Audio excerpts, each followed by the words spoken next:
Assalamualaikum warahmatullahi wabarakatuh. Perkenalkan, nama saya Sabita Rana Hamidah dari Pendidikan Teknik Boga 2019, NIM 195111241035. Di sini saya akan mempresentasikan mengenai jurnal pengaruh kacang adzuki yang diekstruksi terhadap kualitas dan aktivitas penghambatan alfa glukosidase roti kukus Cina.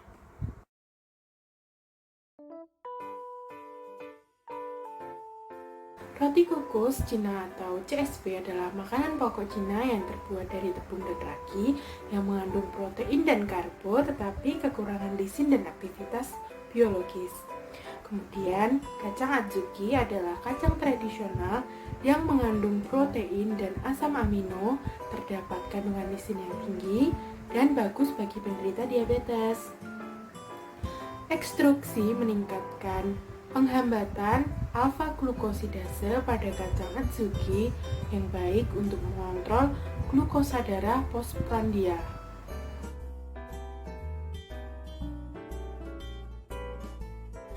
Bahan yang digunakan adalah tepung terigu atau WF dan tepung kacang adzuki yang diekstruksi atau EABF. EABF dibuat perbandingan yang berbeda, kemudian dianalisis nutrisinya. Setelah analisis, uji farinograf dengan parameter penyerapan air atau WA, waktu pengembangan atau DT, kestabilan waktu atau ST, angka kualitas farinograf atau FQN, dan derajat pelunakan. Kemudian dilakukan uji penempelan dengan parameter puncak viskositas atau PF, kerusakan atau BD, kemunduran atau SB. Setelah itu, menyiapkan roti kukus dengan ketentuan resep. Selanjutnya, pengukuran warna roti. Kemudian, analisis tekstur roti dengan nilai kekerasan, kekenyalan, pemulihan, kesegaran, dan kekompakan. Setelah itu, evaluasi sensorik dari 9 panelis dengan parameter penampilan, warna, struktur, elastisitas, viskositas, dan rasa. Terakhir, uji aktivitas penghambatan alfa glukosidase dari CSP dan EABF. Ini adalah tabel standar penilaian sensorik dari 9 panelis pada metode evaluasi sensorik roti atau CSP.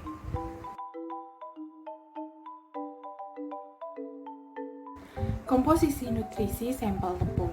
Komposisi nutrisi pada sampel WF, ABF, dan EABF dengan parameter kadar air, protein, pati, kadar abu, dan lemak seperti tabel disimpulkan bahwa penambahan EABF memberi lebih banyak protein pada CSP atau roti kukus. Pengaruh EABF pada farinograf. Parameter DT, FQN, SD, ST, WA, dan sampel WF dan EABF ditunjukkan pada tabel pengaruh EABF pada pengganti WF tidak meningkatkan gluten sehingga melemahkan daya tahan terhadap kapasitas campuran dan kualitas adonan. Penempelan properti sampel tepung. Pada tabel, semua parameter mengalami penurunan. PF menurun karena pati pada EABF lebih rendah dari WF. BD juga menurun, tetapi baik untuk kestabilan tepung, dan penurunan SB menyebabkan kadar air terbatas dan glutinisasi pati tidak memadai. Parameter warna CSP. Jadi ada 5 adonan dengan warna yang berbeda, disebabkan karena penambahan EABF pada WF yang berbeda juga. Pada tabel, nilai L terus menurun, A naik, dan B tidak signifikan. Sifat tekstur CSP. Pada tabel ditunjukkan jika EABF memiliki pengaruh terhadap kekerasan dan kekenyalan yang lebih sensitif dari parameter lain. Penambahan EABF yang berlebihan akan menimbulkan efek buruk pada tekstur roti. Volume CSP yang spesifik. SV adalah parameter utama untuk mengkarakterisasikan ekspansi volume dan kapasitas menahan gas pada adonan. Pada grafik, EABF-CSBS lebih rendah dibanding WF-CSB. SV yang berkurang disebabkan oleh pengenceran gluten. Evaluasi sensorik CSB.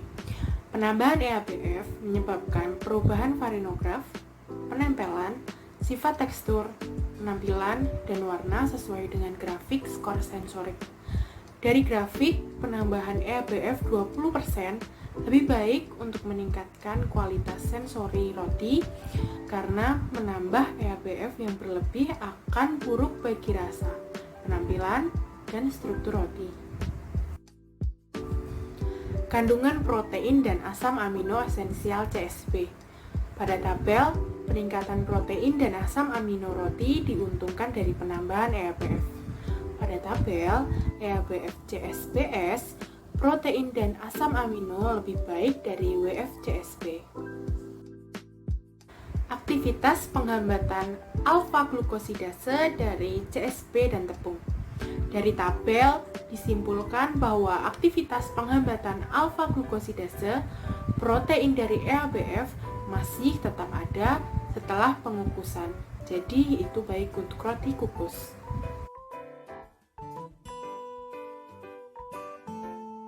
Dari keseluruhan hasil, roti kukus CSB dengan penambahan 10% dan 20% EABF sebagai pengganti tepung terigu akan menghasilkan roti kukus yang kaya nutrisi dan aktivitas biologis. Terima kasih telah menonton video presentasi jurnal. Untuk pertanyaan silakan ditanyakan di kolom section.